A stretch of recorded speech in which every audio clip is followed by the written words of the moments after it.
اگر اللہ لوگوں کو ان کے ظلم کے سبب پکڑنے لگے تو ایک جاندار کو زمین پر نہ چھوڑے، لیکن ان کو ایک وقت مقرر تک مہلت دیے جاتا ہے، پھر جب وہ وقت آ جاتا ہے تو ایک گھڑی نہ پیچھے رہ سکتے ہیں نہ آگے بڑھ سکتے ہیں، اور یہ اللہ کے لیے ایسی چیزیں تجویز کرتے ہیں جن کو خود ناپسند کرتے ہیں،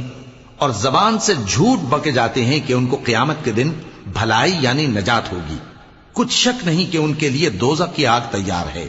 اور یہ دوزخ میں سب سے آگے بھیجے جائیں گے۔